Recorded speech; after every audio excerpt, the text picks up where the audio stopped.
Buenas noches, queridos amigos, queridas amigas de Rompe el Muro, el programa educativo de Radio Voz Andina Internacional. Como cada jueves, estamos en un diálogo sobre la educación, en un diálogo sobre los temas cruciales de la educación, la sociedad, la pedagogía, la didáctica, todas las relaciones de este campo del saber.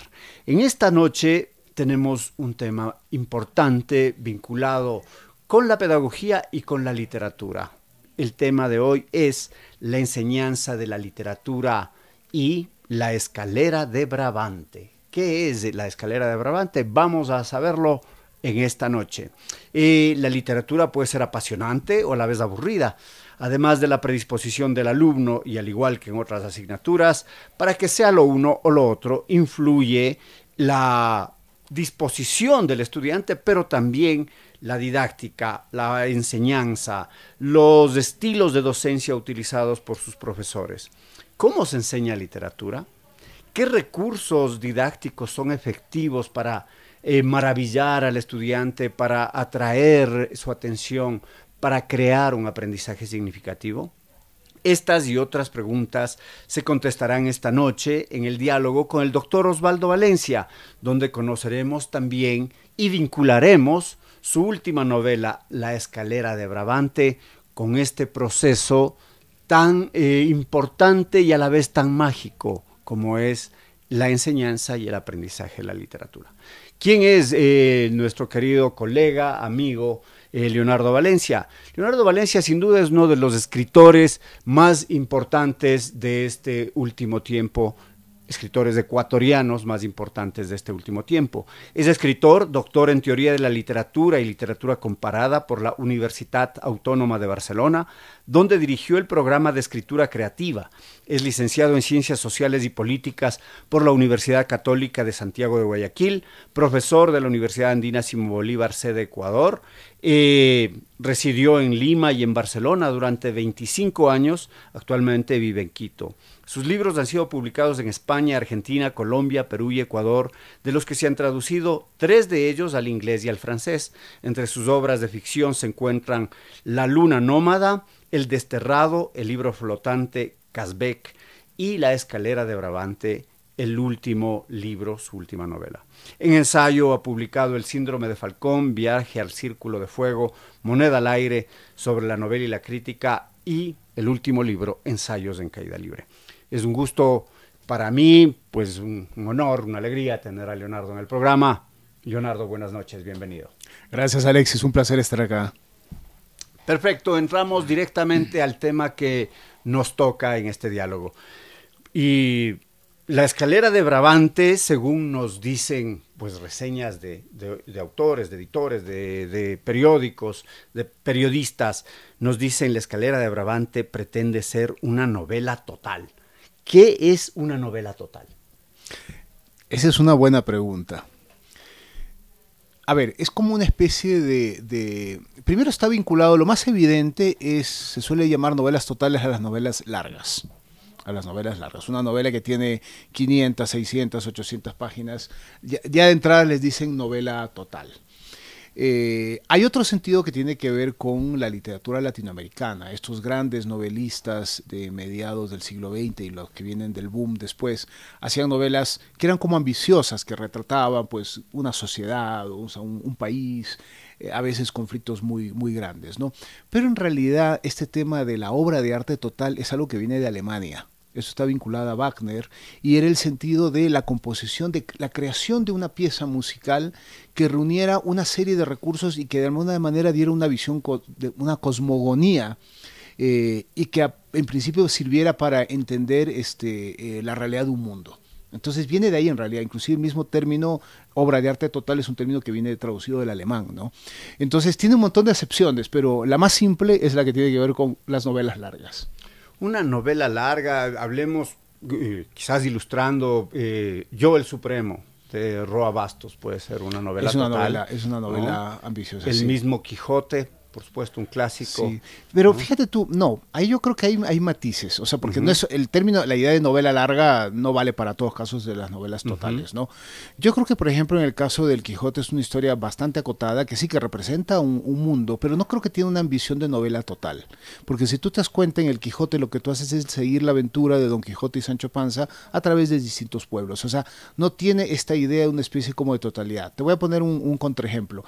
Creo que, por ejemplo, Cien años de soledad podría ser una novela total, porque está queriendo retratar todo un mundo. Diversas generaciones. Distintas generaciones, familia, no hay un único personaje, va pasando de uno a otro, entonces la historia se abre a lo largo de mucho tiempo, entonces eso tú ya ves ahí que es una, y siendo una novela más pequeña que el Quijote, porque Cien años de soledad no es una novela muy larga, es una novela que tiene, según la edición, entre 300 y 400 páginas, ¿no? Entonces, ahí te das cuenta que hay este concepto de idea de novela total, ¿no? Ahora, yo siempre bromeo con algo y digo que en realidad mi novela no es una novela total. Los críticos pueden interpretarlo como ellos quieran y los lectores. Yo en realidad me gusta decir que es una novela tonal, con N. ¿Por qué? Porque es una novela en la que yo he querido explorar distintos registros de escritura, distintas modulaciones de la voz, de la escritura. En ese sentido me gusta más la idea de novela tonal, donde suenan como una especie como de orquesta sinfónica, suenan distintos instrumentos. Ahí tocas un tema interesantísimo de la literatura, la tonalidad. En tu novela planteas con tonalidad esa musicalidad que acabas de manifestar, quizás desde estilos de relato, quizás desde voces distintas, desde tiempos y personas que relatan la obra. Todo lo que has dicho, o sea, es decir, tiene que ver efectivamente con distintas voces que narran, distintos estilos que narran. Por ejemplo, la novela está articulada, yo te diría que tiene 4 grandes estilos, ¿no? Uno que es el que abre la historia, que empieza con un personaje, un pintor alemán que se llama Landor, que es una narración más bien clásica, sencilla, muy diáfana. El siguiente plano, que es muy importante en la novela, es una especie de conversación entre dos jóvenes ecuatorianos, pero estoy hablando ya de los años 80, en esa época eran muchachos, y que van conversando a lo largo de los años. Entonces ahí el registro es más bien coloquial, con algunos ecuatorianismos, sin caer en un exceso de registro de habla local, pero sí está marcado por ese tema, ¿no? Y después hay otros 2 planos, uno que es un plano en el que hablan distintas mujeres, son monólogos de mujeres que están como encadenados esos monólogos, y después hay otro último plano que son unas cartas que escribe un personaje que es un internacionalista, que tiene que ver con la clandestinidad y la subversión, entonces que el tipo hace unas cartas donde hace unas observaciones o informes de la realidad que le está tocando vivir en ese Ecuador problemático de mediados de los 80s, ¿no? Como ven, queridos amigos, tenemos una novela importantísima, una novela que tiene muchas historias entrelazadas, que tienen procesos que se vinculan. Y ahora, vinculándonos ya con el proceso educativo, Leonardo, como decíamos, es docente del área de letras y ha sido docente de literatura desde hace muchísimos años en la Universidad de Barcelona. ¿De qué manera una novela total puede apoyar a la enseñanza de la literatura, tomando en cuenta que un clásico, El Quijote, no es en sí una novela total, pero sí se lee a 100 años de soledad, las escuelas de literatura norteamericanas, sobre todo en los 90, no sé si ahora, toman 100 años de soledad como un ejemplo de estudiarse. ¿Cómo se enseña desde la novela total? ¿Cómo apoya? Es una buena pregunta, muy buena pregunta. A ver, yo creo que no existe una respuesta única, Alexis, en este sentido. Es decir, claro, darle a un lector muy joven una novela muy larga lo puede inhibir desde una exterioridad, o sea, visto desde fuera lo puede inhibir. Pero yo no sé si esos tiempos están cambiando, porque a mí, por ejemplo, me llama mucho la atención ahora los lectores jóvenes, leen sagas de 4, 5, 6 tomos. O sea, entonces, claro, digo, ¿qué está ocurriendo? A lo mejor a veces tenemos parámetros que son como mitos y de pronto al joven lector de pronto sí le interesa leer una novela larga porque tiene la sensación que se va a sumergir en un mundo. Entonces yo creo que depende mucho del tipo de novela que vas a dar, si vas a dar una novela larga y ambiciosa, ¿no? Yo más bien diría que quizás lo recomendable es un poco combinar cosas, o sea, utilizar novelas o narraciones más bien cortas y alternarla con alguna novela larga o a lo mejor dar un fragmento de una novela larga y que eso pueda abrir la curiosidad de la lectura. Pero, como te digo, yo creo que no existe una fórmula porque el lector, nunca, siempre hablamos del lector y en realidad hay que hablar de los lectores. O sea, son distintos tipos de lectores y que cada uno opera de una manera distinta. Hay lectores, como te digo, que les emociona la idea. A mí, por ejemplo, me encantan las novelas largas. Me encanta. Yo una novela larga para mí es una promesa de aventura, de distracción, de inversión en un mundo, ¿no? Lo cual no significa que no me gusten los textos breves, ¿no? Yo también he escrito novelas breves, ¿no? Pero hay lectores que de pronto, pues, les asusta una novela muy larga y dicen, no me voy a meter en esta cosa porque es demasiado extensa, ¿no? Uh-huh. Y de ahí, pues, los lectores, y eso significan las edades. No es lo mismo enseñar en el colegio, yendo más atrás, la escuela, que es un inicio hacia la lectura, hacia el lenguaje, hacia lo atractivo, con pequeños cuentos, con historias quizás hasta no muy significativas a nivel literario. Uh-huh. El colegio es otro nivel, la universidad es otro, y la carrera específica que enseñas tú, maestría en literatura, sin duda es otra cosa. ¿Cómo va ese proceso un poco desde la enseñanza y con qué recursos? Bueno, yo creo que eso es una experiencia interesante. Mi experiencia no es tanto con niños y con alumnos en las primeras fases del colegio, ¿no? Pero yo una de las cosas que sí lo veo como una especie constante, Alexis, yo creo que es importante tenerlo en cuenta, es que más allá o además de los distintos recursos pedagógicos que hay para estimular la lectura, yo creo que es muy importante generar una especie como de sentido de respeto y admiración hacia el libro. Fíjate tú, una de las cosas que a mí me llama mucho con mi experiencia ya con adultos que quieren escribir y que obviamente, claro, tú cuando empiezas a trabajar con ellos con sus proyectos de escritura, tú te das cuenta del tipo de lecturas que tienen y el tipo de registro del lenguaje que tienen. Y claro, una constatación que siempre sale a la luz es que aquellos que son más cuidadosos con el lenguaje, que tienen lecturas más exquisitas, vienen de entornos lectores. Que no significa que tenga padres que estén insistiendo para que el chico lea, sino padres que lean ellos y que los hijos vean ese modelo y que de alguna manera se den cuenta de que eso es algo importante en la vida, ¿no?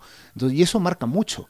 Entonces me da la sensación que el entorno lector sí hay, no quiero ser fatalista porque no me gusta la idea de que los seres humanos no se puedan educar, pero sí es verdad que el entorno familiar donde ha habido lectores es muy importante. Es muy importante. Ahora, ¿cómo ocurre eso? Eso no significa tener una biblioteca enorme en casa, porque muchas veces la experiencia es de personas que de pronto sus padres no eran lectores, pero tenían un tío o una tía que eran grandes lectores y que siempre estaban con un libro en la mano. Entonces, a eso me refiero. Creo que la idea del ejemplo y la idea del respeto hacia el libro, la idea de estimular el sentido de que un libro no es una cosa fatigosa que hay que hacer por obligación, sino que el libro lo que hace es cuidar y proteger experiencias humanas, aventuras, eso que nosotros en realidad somos. Yo siempre insisto que los seres humanos somos esencialmente seres narradores. Nosotros contamos historias, nos pasamos todo el día contando historias. Desde el momento, fíjate Alexis, en la mañana que decidimos qué ropa nos vamos a poner, ya estamos construyendo una narración. Porque ese día ya lo hemos imaginado de esta manera. Ese día nos vamos a poner un jean porque vamos a estar en plan más deportivo, o nos vamos a poner una ropa más elegante porque tenemos a lo mejor alguna reunión especial.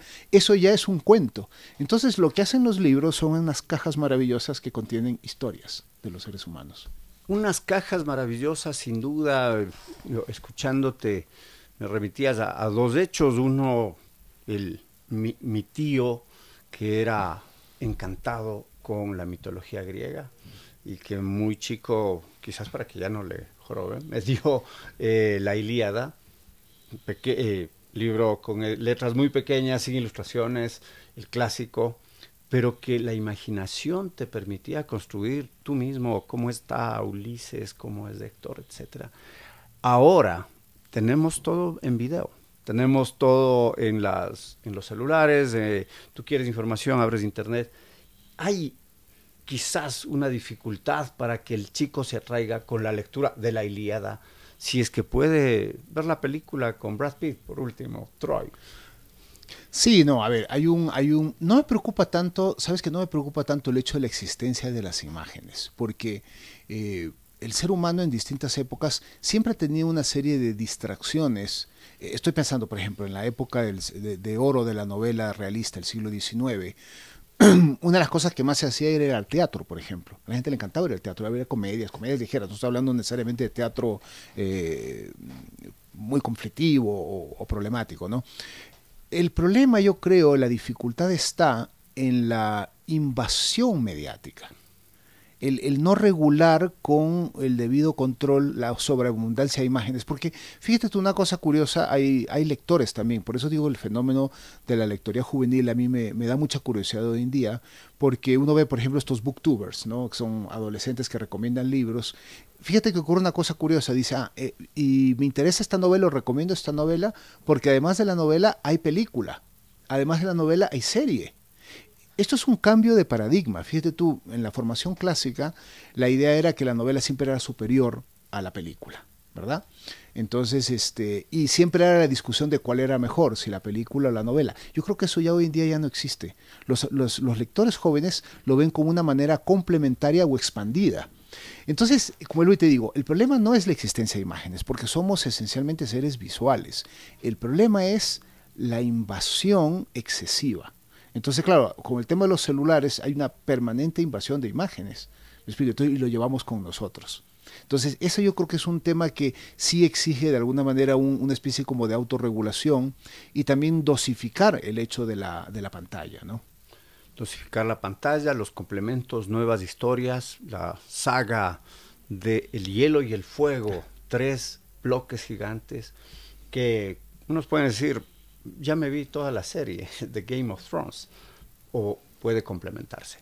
Estamos conversando con Leonardo Valencia, con el doctor Leonardo Valencia, esta noche en Rompe el Muro, educación y enseñanza de la literatura, desde la novela La escalera de Brabante. Estamos en Rompe el Muro, el programa educativo de los jueves por Radio Voz Andina Internacional, conversando con el doctor Leonardo Valencia sobre la enseñanza de la literatura y su última novela, La escalera de Brabante.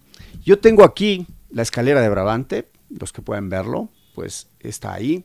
Y ya nos contó Leonardo un poco de qué se trata. Un comentario que de los que vi, que quizás complementa lo que él dijo, está atrás. Y dice, a Landor le quedan pocos años de vida para concluir su gran ciclo de pinturas con el que retorna desde París y Barcelona a su infancia destruida por la Segunda Guerra Mundial. Abu, obsesionado por el color rojo, continúa en su deriva de joven artista errante mientras ayuda a su amigo Raúl, quien se destruye por el alcohol y la pérdida de la memoria. Laura escapa de su entorno familiar para iniciar una vida de pesadilla entre Colombia, Ecuador y la selva amazónica, en la que todos terminarán impactados bajo la sombría vigilancia del enigmático Taltibio, un nombre interesante a la vez, y sus espías, las troyanas.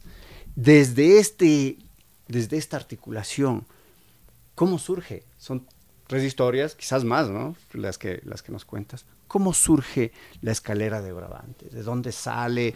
Lo de los 80s, pues somos casi contemporáneos y fuimos adolescentes en los 80s, por ahí, pero el resto, ¿cómo va? Sí, a ver, es una cosa, esta novela en realidad, voy a empezar por algo que no era algo previsto, ¿no? Originalmente yo antes de esta novela había publicado una novela muy corta que se llama Kazbek.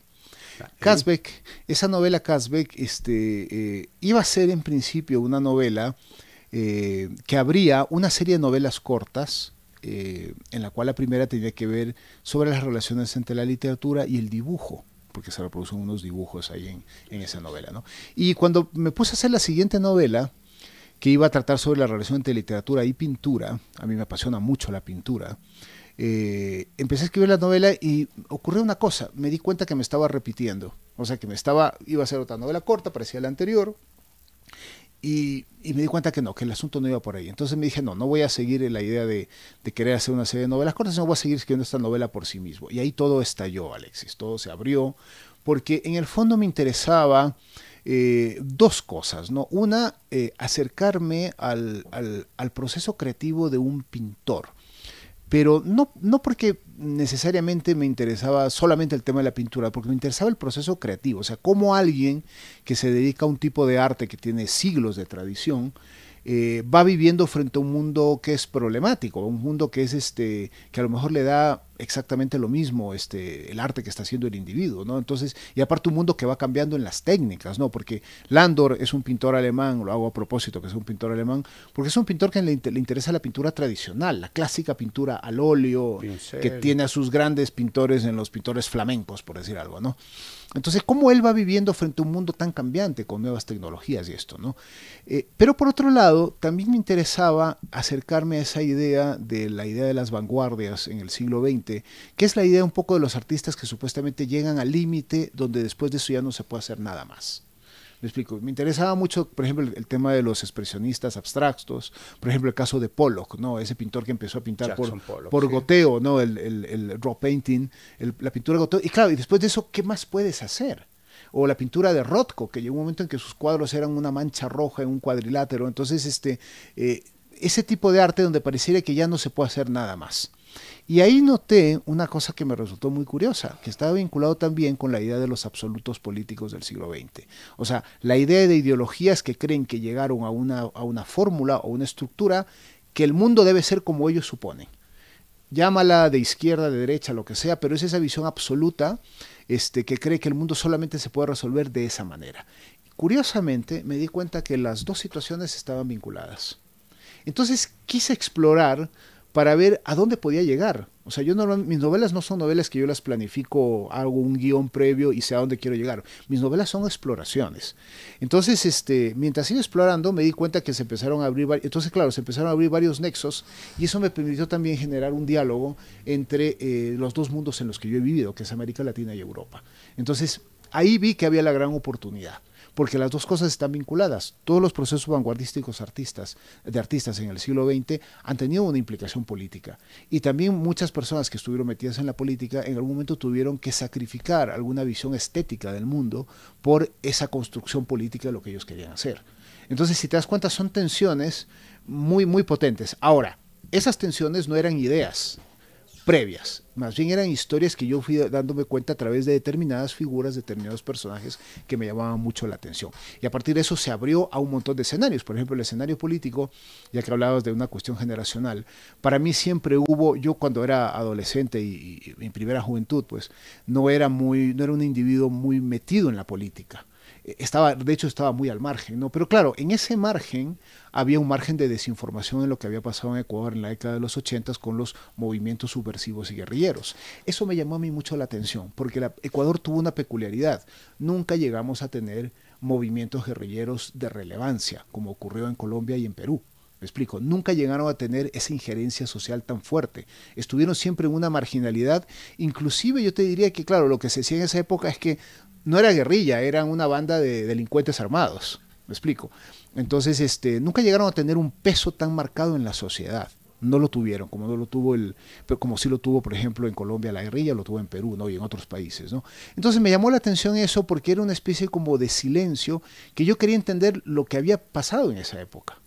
Y eso se vinculaba también con una relación de dónde venía eso.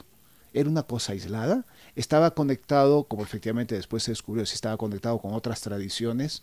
¿Qué ocurrió después de la Segunda Guerra Mundial con toda la gente que terminó la guerra en Europa y emigró a América Latina? De hecho, muchos de los movimientos guerrilleros de América Latina tuvieron fundadores o orientadores iniciales que eran excombatientes de la Segunda Guerra Mundial.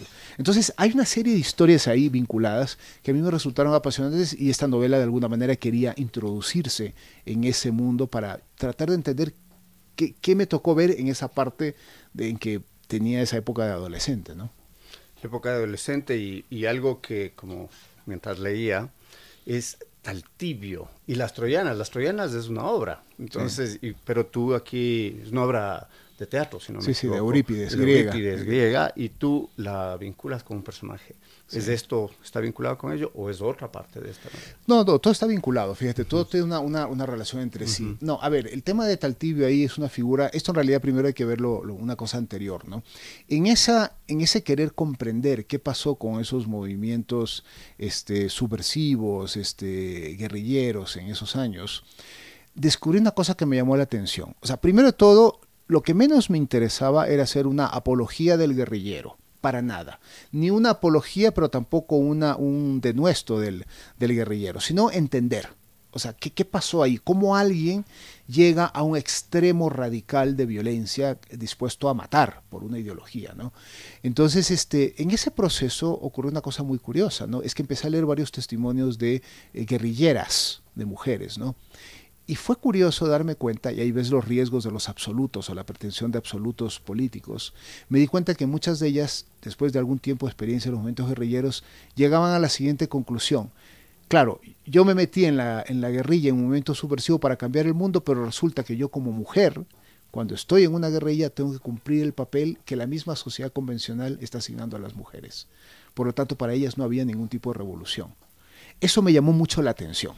Entonces, claro, de alguna manera me interesó acercarme a esa figura de mujeres que participaron en esos movimientos, pero que tuvieron que vivir muy al margen y que se daban cuenta que el mundo no cambiaba como se suponía. No cambiaba como se suponía. Entonces, ahí viene la imagen de Taltibio. Taltibio, en la obra esta clásica de Eurípides, ¿no? Las Troyanas, es el encargado de comunicar a las derrotadas de la guerra de Troya, pues que van a ser condenadas como mujeres. Van a ser esclavas, algunas van a ser desterradas, a otras las van a matar, y entonces él es el que lleva ese mensaje. Ese sentido de esa obra, que es una obra desgarradora, esa de Eurípides, bueno, todo lo de Eurípides es desgarrador, pero bueno, sí.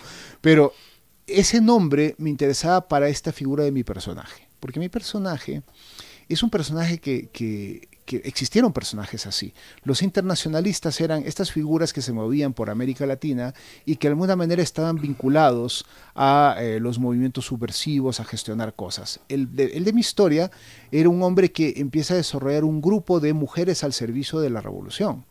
Entonces, al servicio del comunismo. Entonces, y que en principio estas mujeres pues iban a ser infiltradas, guerrilleras, o sea, las iban a manipular para poder utilizarlas. Cosa que no era nada nuevo, ya se había hecho en Europa. De hecho, lo hizo la Unión Soviética con varias figuras que fueron a Europa pues para convencer a los europeos respecto a la situación del comunismo, ¿no? Entonces, claro, el tema con la figura de Taltibio es que Taltibio utiliza a una mujer como figura de contraespionaje. O sea, es decir, espiarse a ellos mismos. Entonces, había un movimiento, el movimiento, todos los movimientos subversivos introducían a una mujer para que observara, pero a su vez la estaban observando ella misma. O sea, a ver realmente cómo se movía. O sea, una especie como de actitud de vigilancia excesiva, obviamente generada por estos delirios políticos, ¿no?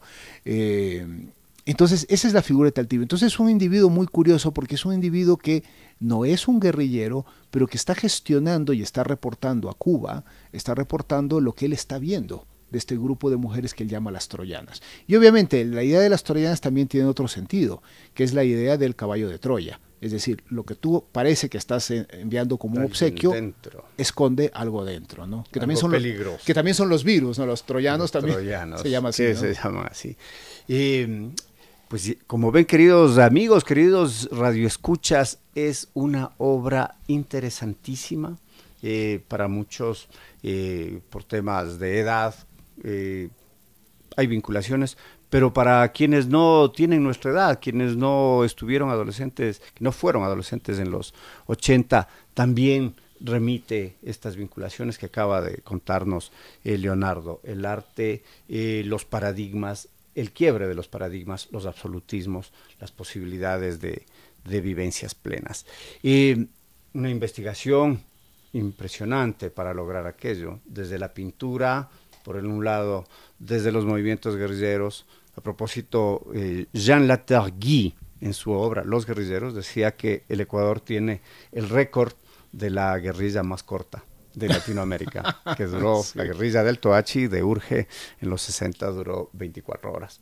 Pero aparte de eso, toda esta investigación amplia, difícil, larga, ¿cuánto tiempo duró hacer la escalera de Bravante? Y ¿cómo fue este proceso? Investigar, ¿qué nomás investigaste? Bueno, todo eso, la investigación. ¿Sí?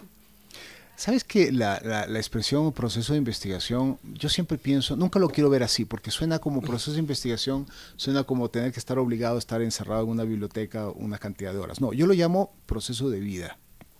Bueno, y cualitativamente tú te vas al campo y vives, No, o lo autobiográfico. sí, no, es que yo creo que la investigación como proceso de vida, es decir, quitar la palabra investigación y entenderlo como un proceso de vida. Es decir, yo creo que el escritor, cuando está escribiendo y trabajando en un libro, no es que trabaja unas horas, su percepción, y esto es muy importante en términos de educación, ¿no? La percepción siempre está enfocada a ese proyecto de ese libro. O sea, el libro se vuelve una especie como de agujero negro que lo absorbe todo. Entonces, ¿qué ocurre? Que no es solamente el hecho cuando tú vas a ver algo puntual a investigar, sino que la vida te va dando cosas y como que desarrollas una especie de sensibilidad para ir captando detalles inesperados que van dirigidas a tu historia o que de alguna manera tú las vinculas con tu historia. Entonces, ahí hay muchas cosas. O sea, por ejemplo, para mí puedo señalar una cosa muy puntual que me llevó a una situación un poco dura, que era ponerme a investigar, por ejemplo, el movimiento guerrillero de Alfaro Uribe Carajo, que no está mencionado en mi novela, pero que son los que lo inspiran, tuvo mucha vinculación con el M-19 en Colombia. Entonces yo me remitía a explorar qué había pasado con la guerrilla colombiana. Eso, Alexis, fue descubrir el horror. El horror. O sea, es decir, meterse a ver todo lo que pasó en Colombia, que en Ecuador ni por sombra hemos vivido eso en décadas pasadas. Ahora vivimos otra situación delicada de violencia, pero ese horror que vivieron los colombianos durante décadas son historias de pesadilla. O sea, llegó un momento en que yo ya no quise seguir investigando más. Mira, hubo un momento en que llegué a los archivos de la revista colombiana Semana, y la revista cada vez que salía hacía informes de reportes de guerra. O sea, de la cantidad de muertos que había, de la cantidad de historias que había. Entonces, claro, realmente fue un horror que yo me puse a investigar y llegó un punto y ahí lo dejé. Porque dije, ya, el tema te puede terminar afectando emocionalmente, ¿no? Pero por otro lado, con el tema de la pintura, eso sí fue emocionante. Aparte yo siempre he estado leyendo cosas sobre pintura y una de mis pasiones es ir a ver pintura, ¿no? El asunto es que me metí a pintar. O sea, me metí a pintar. Yo de niño me había gustado la pintura, pero lo dejé cuando entró la literatura. Pero retomé el tema de la pintura y pinté durante varios meses.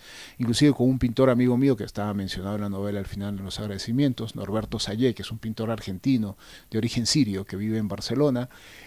Fui donde él y dije, por favor, enséñame la técnica del acrílico. El óleo no, porque es mucho más complicado y mucho más lento el proceso, pero el acrílico es mucho más rápido. Entonces empecé a pintar, Alexis, y empecé a pintar muchísimo. ¿Por qué? Porque si iba a tener un personaje pintor, no quería ser una especie de biopic, donde cuentas 2 o 3 anécdotas de supuestamente los pintores. Un Van Gogh que se corta la oreja, eso no es la pintura. ¿Me explico? Querías sentir tú mismo qué es. Claro, ¿qué siente un pintor cuando se pone delante un lienzo en blanco? Y es apasionante porque se parece un poco a la escritura, pero es diferente, ¿no? Claro, uno normalmente cuando va a escribir tiene ya alguna idea en mente. El pintor, cuando se pone delante el lienzo en blanco, tiene a lo mejor una idea, pero de pronto cuando coge los colores, es tan intenso la relación. Por ejemplo, abres tu tubo de pintura acrílico, de pronto aplastas el tubo y sale el azul, un azul cobalto muy intenso, y de pronto ver ese color hace que cambie totalmente la idea de lo que quieres pintar. Coges la pintura y de pronto empiezas a pintar algo completamente distinto de lo que tú pensabas, ¿no? De hecho, inclusive un gran pintor francés, Dubuffet decía, acepta el cuadro que sale aunque no sea el que tú tenías pensado pintar, porque si salió ese cuadro, sigue siendo tú ese cuadro, así que acéptalo. Y eso me pareció maravilloso. Entonces, esa experiencia para mí fue muy importante. Creo que es una de las cosas, en contrapeso a la parte horrorosa del otro lado, esa parte fue una parte para mí muy emocionante porque realmente me llenó mucho en la pintura, hasta que llegó un día, después de estar pintando varios meses, pinté muchísimos cuadros, por supuesto todos muy malos, un día en que me desperté en la mañana y ya no me desperté con ganas de escribir, sino con ganas de pintar. Cuando llegué a ese punto dije, tengo que parar. Y dejé de pintar, porque iba a dejar de escribir. Sí, sin duda, esas vinculaciones entre las artes, ¿no? De pronto quieres hacer teatro, son formas de expresión de los sentimientos humanos en su poder creativo, ¿no? En efecto, lo que tú mencionas, es interesantísimo ver cómo se lo plasmas aquí. Laura Restrepo trabaja un poco la traición del gobierno de Betancur al M-19, entregan las armas y después de un tiempo cuando se lanza a Carlos Pizarro a la presidencia es asesinado por un sicario. La traición del otro gobierno colombiano, de los gobiernos colombianos, de Barco y todos ellos, a la Unión Patriótica. Hay cerca de 15,000 asesinados en la Unión Patriótica, el frente legal previo, digamos, una entrega de armas de las FARC. en los años 90. Procesos muy duros que estoy personalmente muy interesado en ver cómo se articulan con el arte, se articulan con el diálogo de jóvenes. Gracias a todos y todas por sintonizarnos cada jueves. En esta noche conversamos educación y enseñanza de la literatura, La Escalera de Brabante, la última novela del colega, del amigo, del escritor Leonardo Valencia.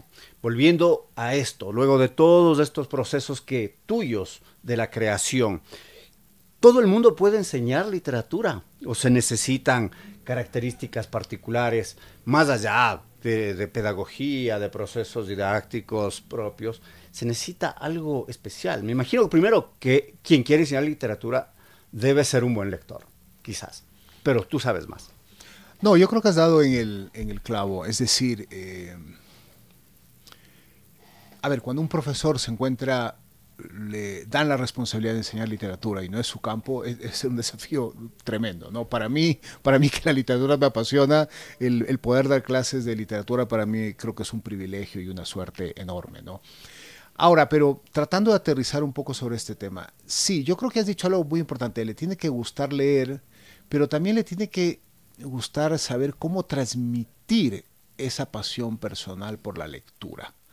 Y claro, eso exige una comprensión de quiénes son tus alumnos. Eso exige una comprensión de los distintos desniveles, porque no todos tienen las mismas formaciones, las mismas lecturas, ¿no? Pero una cosa que sí es verdad, y eso sí es un punto de común denominador, vuelvo a la misma idea, todos somos seres narrativos. O sea, somos lo que nos contamos, como dice el título de un gran investigador catalán, amigo mío, Óscar Vilarroya, un libro hermoso que publicó la editorial Ariel hace poco, que se llama Somos lo que nos contamos. Entonces él viene desde la neurociencia, un campo que a mí me interesa muchísimo, y entonces él explica un poco cómo somos efectivamente seres fabuladores. Entonces yo creo que el asunto viene por ahí. O sea, pretender que una persona aprenda literatura como que le van a hacer un trasvase de unos contenidos de un libro a un cerebro, es totalmente errado. Yo creo que lo que hay que hacer es tratar de entender, por ejemplo, te voy a poner un ejemplo muy puntual, ¿no? Si alguien tiene que hablar sobre 100 años de soledad, el tópico es la gran novela colombiana, del gran lenguaje, del gran escritor que retrata Colombia, que retrata América Latina, que retrata una sociedad.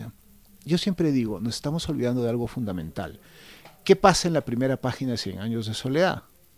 Un personaje empieza diciendo: muchos años después, frente al pelotón de fusilamiento, el coronel Aureliano Buendía, ahí tenemos un pelotón de fusilamiento, hay un coronel, hay una guerra, pero mira lo que viene a continuación.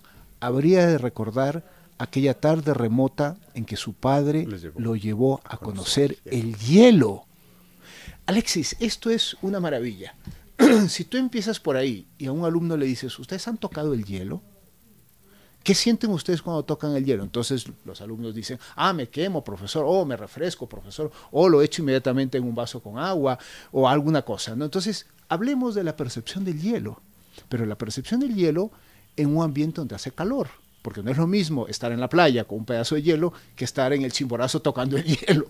Entonces, y no es lo mismo en la época en que se ambienta, y cómo después lo muestra. Así es. Y frente al pelotón de fusilamiento, te van a matar, y lo que piensas es cuando conociste el libro, que después lo relata, ¿no? Exacto, pero a lo que quiero ir es, quedémonos con la experiencia que todos compartimos. No todos hemos estado delante de un pelotón de fusilamiento, Dios nos libre, pero todos hemos tocado un hielo. Entonces, si a los lectores jóvenes o a los lectores empezamos a hablar sobre esas percepciones que conectan con nuestra vida personal, todo se abre y se despierta. Y entonces empieza a explicar, es que chicos, recuerden ustedes que ustedes ahora van a la refrigeradora, abren y tienen el hielo, pero una época en la que no había hielo. Entonces tú en Ecuador les puedes decir, recuerden la historia esta de los hieleros del Chimborazo, cuando iban a picar hielo y los bajaban en mulas, envuelto en paja, y el hielo era un lujo. Entonces cuando tú coges la experiencia personal que toca al ser humano, que toca sus sentidos, la literatura se abre. Porque la literatura es, volvemos a la idea de ese cofre que encierra historias humanas, pero que encierra percepciones. Entonces hay autores que saben entender eso de la percepción. Y eso yo creo que la persona que enseña literatura tiene que poder transmitirlo. Esa sensación que percibió cuando leyó ese libro o que descubren ese libro. Si conectamos por ese lado, no digo que eso sea todo, es el punto de partida, pero el punto de partida te abre la puerta para poder comunicar todo lo que quieres comunicar después. Y ya después tú puedes hablar de la estructura de 100 años de soledad, puedes hablar del retrato de América Latina, puedes hablar del problema de las guerras, de la violencia, todo lo que tú quieras, pero empieza hablando por el hielo y lo que significa tocarlo, porque está en la novela. ¿Sí ves? No estás inventando nada nuevo, pero tiene que ver con esa percepción. Entonces, para retomar lo que tú me decías al comienzo, yo creo que sí, o sea, yo creo que sobre todo exige la idea de tener una pasión por la lectura y la idea de tratar de transmitir lo que se ve en esas obras, lo que se siente en esas obras, y lo demás ya viene por añadidura, ¿no? Transmitir pasión particular, transmitir esa pasión desde vinculaciones con aprendizaje significativo. Y de ahí pues viene como lo que nos dices, diríamos como técnicas imprescindibles. Muchas técnicas, qué sé yo, tenemos los procesos de prelectura. Primero les llevo a conocer el hielo o al chimborazo, les muestro imágenes y después voy a vincular temas posteriores. Técnicas de lectura elemental, me estoy refiriendo de destrezas de lectura de la escuela básica. Pero ¿qué técnicas son imprescindibles para enseñar literatura? Yo creo que una cosa importante cuando ya uno pasa a un siguiente nivel es hacer consciente al lector de lo que significa el lenguaje. Eso no significa escribir correctamente, escribir con el diccionario al lado, no. Significa entender cómo ese autor ha manejado ese lenguaje, cómo ese autor utiliza ese ritmo, esas pausas. Mira, ahí por ejemplo es muy importante a veces no leer muy rápido, sino saber detenerse en un párrafo. Nosotros nos detuvimos en este párrafo, el párrafo inicial de 100 años de soledad. Entonces, inclusive yo creo que ahí el papel es modular la voz, o sea, y hacer sentir el ritmo. O sea, cuando tú ayudas y añades este elemento de hacer sentir el ritmo de cómo está escribiendo un escritor, que eso tiene que ver con el estilo del escritor, el texto se enriquece porque pasa a otro nivel. Ya pasa a un nivel cognitivo mucho más profundo que tiene que ver con las resonancias de cada individuo en su relación con el lenguaje y las palabras.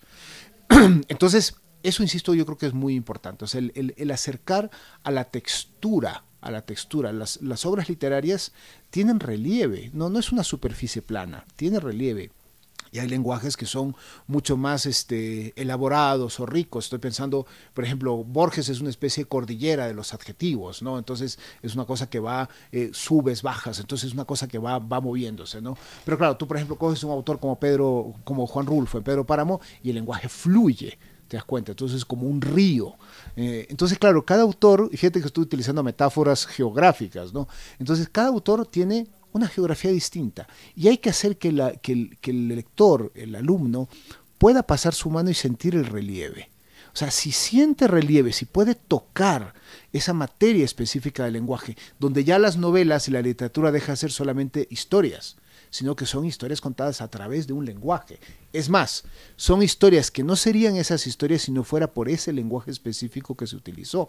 Ya esto es un proceso más complejo, ¿no? Pero hacer que toquen ese lenguaje, que toquen ese hielo que está caliente en realidad, que es el lenguaje de la literatura, ¿no? Pero ese es un proceso a la vez. No puedes entrar con un Ulises de James Joyce a trabajar ello. No, eso es una paliza. Georges Perec y el manual para vivir. No, por ejemplo, yo creo que hay, por ejemplo, hablas, por ejemplo, el famoso Ulises de Joyce, que hace poco tuvimos como uno de sus importantes aniversarios. No, yo creo que, por ejemplo, con el Ulises, con James Joyce, que es uno de los grandes escritores del siglo XX, hay que empezar con su libro de cuentos dublineses, que es una maravilla de libro de cuentos, y después se puede pasar a su primera novela, que es El retrato del artista adolescente, que es otra maravilla, y después, si se da el caso, se va al Ulises, ¿no? Lo que sí, un poco complicado llegar a su última obra, El Finnegan's Wake, que es una novela complicadísima.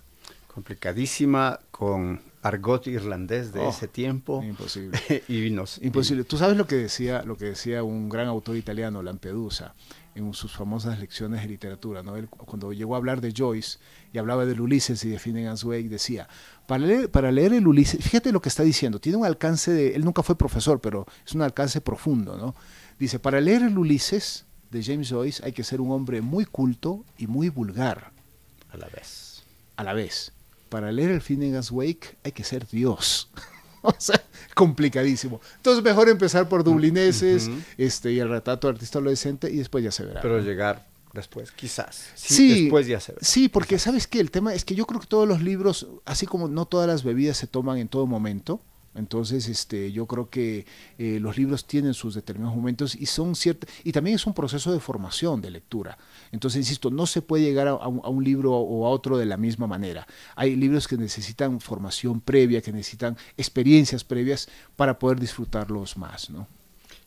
¿Cómo vinculas este proceso de técnicas con procesos de escritura? Porque imagino que un interés de un profesor de literatura es que sus alumnos produzcan también literatura. ¿Cómo vinculas aquello? Mira, las técnicas o la teoría es una sombra que alguien detectó sobre una experiencia real que todos tenemos.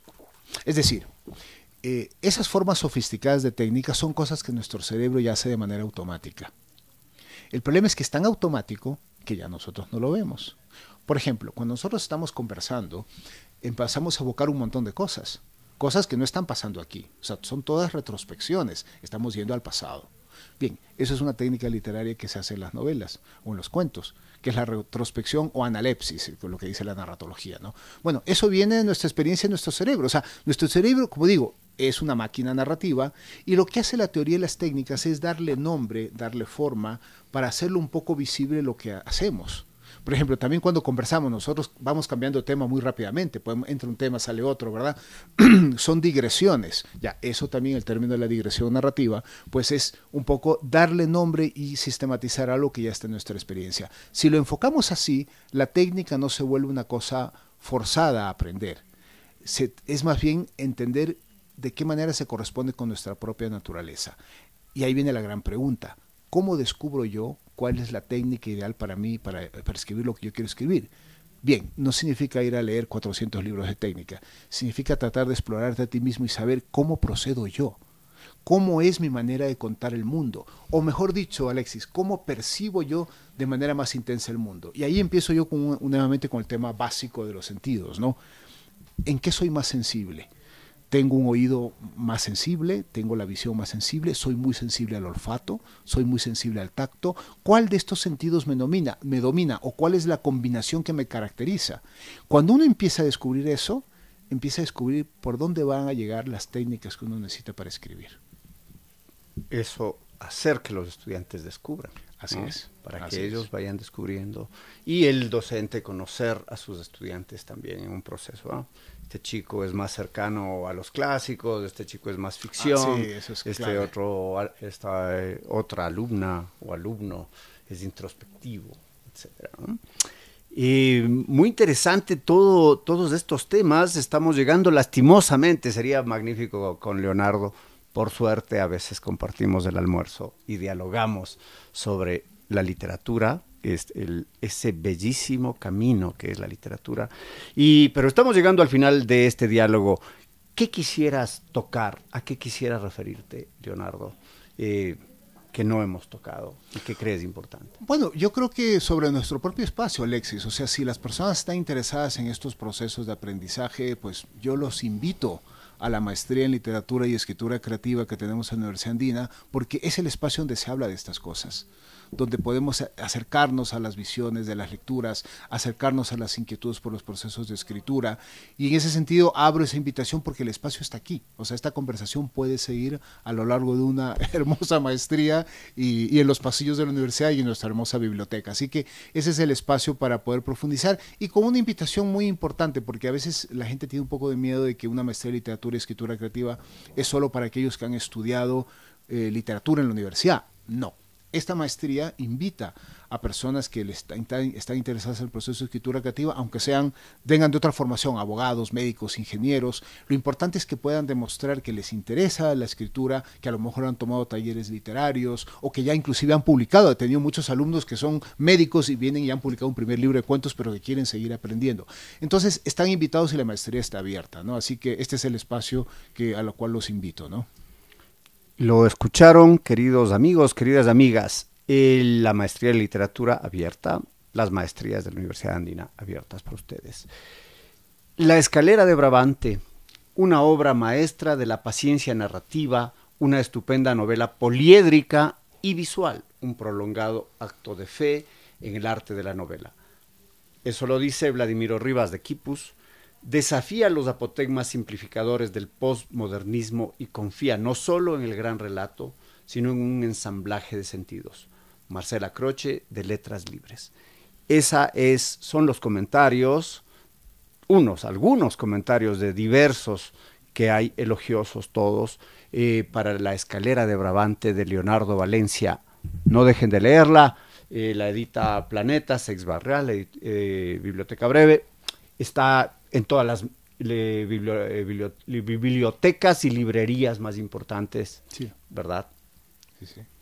Con ello, haciéndoles la invitación a leer este libro, el cual también es intrigante para mí mismo, nos despedimos, despido este programa, agradezco de nuevo a Leonardo Valencia por estar con nosotros, a ustedes por acompañarnos cada jueves a las 7:30 de la noche y por supuesto a Tito Chela, que en los controles, en la organización técnica está apoyándonos para que salga este Rompe el Muro. Soy Alexis Oviedo, salud y alegría, nos vemos el próximo jueves por Radio Voz Andina Internacional. Buenas noches.